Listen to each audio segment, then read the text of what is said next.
इधर भोलेनाथ का भजन किया भागीरथ ने, और जब भजन किया है बंधुओं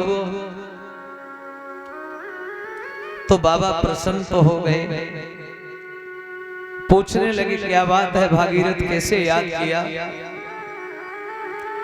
जवाब दिया है प्रभु गंगा जी का आदेश हुआ है, वो पृथ्वी मंडल पर आना चाहती हैं और ये कह रही हैं कि उस ब्रह्मलोक से जब हम चल कर के आएंगे तो पृथ्वी के अंदर ऐसी सामर्थ्य नहीं है जो मेरे भार को, मेरे वजन को सहन कर पाए। वो उन्होंने बताया कि एक भोलेनाथ ही हैं जो हमारे भार को सहन कर पाए। भोले बाबा बोले हाँ, हम ही सबसे भोले भाले हैं, तो जो कोई कार्य किसी से नहीं होता वो कार्य हमारे ऊपर ही डाला जाता है। समुद्र का मंथन हुआ, अमृत निकला तो कोई और ले गया, और जब जहर की बात आई, जब वो हलाहल विष निकला, कालकूट नामक विष निकला, तो विष को पीने को कोई तैयार नहीं हुआ। तो हमें बुलाया गया, तब हमने उस विष का पान किया था। लेकिन भोलेनाथ ने पान इसलिए नहीं किया कि अंदर ले जाते तो हृदय में बैठे हैं राम, वो चाहते हैं कि मेरे राम को कोई कष्ट ना हो। तो शंकर जी ने उस कालकूट नामक विष को अपने कंठ पर स्थापित कर लिया था, जिससे उनका नीला कंठ पड़ गया था। यहाँ पर एक शंकर जी का नाम पड़ा था, बोलिए नीलकंठ भगवान की। बोले आज सेम टू सेम वही हालत यहाँ है। बोले गंगा जी का जब कोई भार सहन करने वाला नहीं है, तो अगर गंगा मैया ने हमें याद किया है भागीरथ, तो जाओ कह दो कि उनके भार को सहन करने के लिए हम तैयार हैं। कहा गया है ना, कर्पूर गौरम करुणावतारम संसार सारम भुजगेन्द्र। ऐसे देवादिदेव महादेव हैं, करुणा के अवतार हैं, और संसार के कल्याण के हेतु इन्हें कुछ भी करना पड़ता है, ये कर देते हैं। भागीरथ दौड़े दौड़े गए, गंगा जी से कहा प्रभु तैयार है, चलो। नारायण भगवान के चरण कमलों से प्रादुर्भाव होने के कारण गंगा मैया का नाम पड़ा है विष्णुपदी। ब्रह्मलोक से चलती है मां कल कल करती हुई, और सबसे पहले गंगे मैया भोलेनाथ की जटा में पधारी, और जैसे ही जटा में पधारी है तो मैया का एक नाम पड़ा है बुजुर्गों, जटा शंकरी।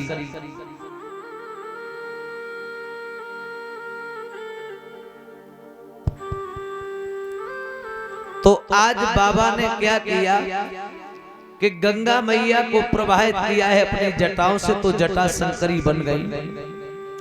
आगे आगे भागीरथ जाने लगे, पीछे पीछे गंगा जी जा रही हैं।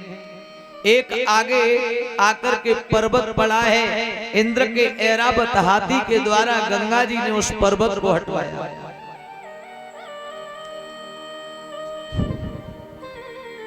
फिर आगे भागीरथ चले, गंगा जी पीछे पीछे जा रहे हैं। आगे चल करके माताओं, एक बाबा जी है, बाबा जी की कुटिया पड़ी है, और बाबा जी बैठे बैठे भगवान का ध्यान कर रहे हैं। आंखें बंद हैं, आसन लगा हुआ है। सो गंगा मैया को थोड़ी सी मजाक सूझी। उन बाबा जी की गंगा मैया ने सोचा कि लाओ, जब हम उद्धारी करवे को जा रही हैं, तो लाओ क्यों ना बाबा जी की जब कुटिया को उद्धार करते चले। बाबा बैठे आसन लगाएं, सो मैया को ऐसा मन बनो कि आज बाबा जी की कुटिया गंगे मैया ने अपनी प्रबल धारा में बहा ली। प्रेम से बोलो राधे राधे। हाँ, अब गंगा जी में बाबा जी की कुटिया बही बही जा रही ना, सो बाबा जी की खुली आंखें, बोले हमारी कुटिया कहाँ गई? देखा है तो वो गंगा जी में बही जा रही। बाबा जी को आया क्रोध, सो ऐसे अंजलि की बाबा जी ने और गंगा मैया का पूरा पान कर गए।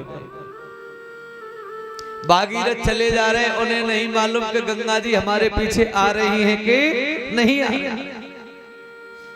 पीछे मुड़ के देखा, बोले गंगा जी कहाँ गई? बाबा जी बैठे नजर आए, बोले बाबा जी मेरे पीछे गंगा मैया आ रही थी। बाबा जी बोले भागीरथ मुझे प्यास लगी थी ना बेटा, सो मैं तुम्हारी गंगा जी को पी गया।